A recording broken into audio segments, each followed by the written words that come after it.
Washington, meanwhile, is going a step further, preparing sanctions against the Syrian political elite and freezing their assets. Iran's Revolutionary Guard also set to be penalized for allegedly giving material support to Damascus. For more on this, we go live to Karen Kwiatkowski, a retired U.S. Air Force lieutenant colonel, to talk about the U.S. policy in the region. Thank you for joining us. So as far back as 2007, you were writing that the U.S. was getting ready to instigate an attack on Iran. And now Washington is accusing Tehran of supporting Damascus in this bloody crackdown. Do you think the U.S. is preparing for another operation in the region?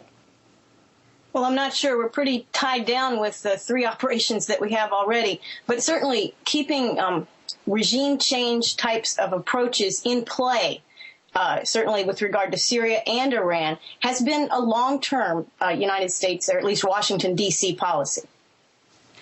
The U.S. is still in Iraq and Afghanistan. It's also at the forefront of the campaign in Libya. Do you think it could manage or afford another offensive in the region? Well, we can't afford the 3 that we have. So in some ways, the old sensibility of what you can pay for doesn't really apply to the United States. We are running on debt. We're printing money through the Federal Reserve.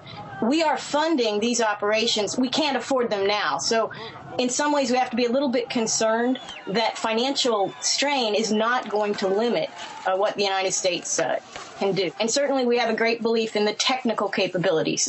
We use drones. We like to use the Air Force and the Navy from afar. So there is capability we could bring to bear, and I'm unfortunately not sure that a lack of money to continue will really restrain the United States.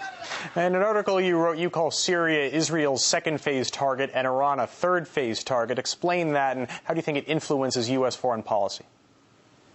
Well, Israel is, as it sees itself, is surrounded by enemies, and the alliance between Syria and Iran is part of it. Little Syria is a kind of a transit point. Iran is the larger target. Wesley Clark, General Wesley Clark, retired general, gave a talk some years ago where he mentioned 6 or 7 countries across the Middle East that were on the United States / Israel enemy list, and that needed in the United States view, and certainly possibly in Israel's view too, but I can't speak for Israel, but in the United States view, needed to have regime change. And certainly Iraq was on that list, and we see Iraq going. Libya was on that list. We see that. Syria and Iran are on those lists. So as a long-term agenda, regime change is not a secret. It's not a secret that that's U.S. policy. And switching our attention now to Libya, Gaddafi has called on the NATO-led coalition to stop bombing the country and to hold talks, but NATO says that Gaddafi must first stop attacking the rebels. Is there a danger of this turning into another long-term campaign for NATO or for the U.S., as in Iraq and Afghanistan? Well, I hope not, but I think the potential is there. There seems to be no real restraint or common sense, really, coming from Washington or from the military institutions that in the United States that are prosecuting and supporting these military actions. I really think that the chances of us being involved militarily in Libya for a long time, I think that's a high possibility. I don't know. I hope I'm wrong, but that's what I think. Now, you were in the military for a number of years. You also worked in the Pentagon. Based on that experience, what is, in your opinion, the military apparatus's goal for the Middle East?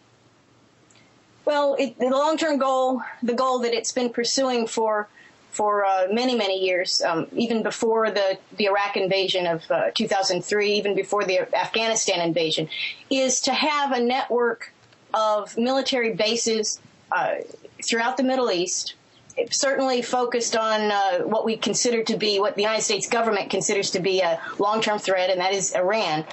But a network of bases from which we can operate from at will without having to ask for permission from whatever the regime commander is.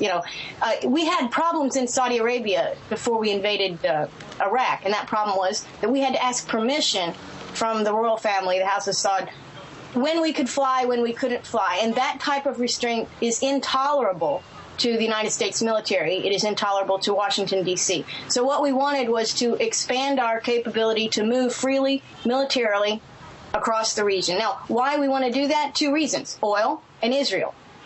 These are the 2 reasons that we are interested in this area. And I want to add one thing. We're putting sanctions on Syria, on the leadership, the family of Assad. We're putting sanctions and continuing expanding sanctions on Iran. We are protesting at the UN for actions that these governments are taking or allegedly taking against their people. Unfortunately, we are showing our hypocrisy because we are not doing that in Saudi Arabia. We are not doing that in Bahrain. We did not do that in Yemen, even though the Yemenis guys stepped down, thank goodness. We supported the guys that support us. We back the guys that back us. If they let us do what we want, we will overlook any sin that those governments will do. And I think it's becoming very obvious, not just to the rest of the world, who I think has been watching this, but even to Americans. These operations are unpopular in the United States. Americans do not understand what we are doing over there.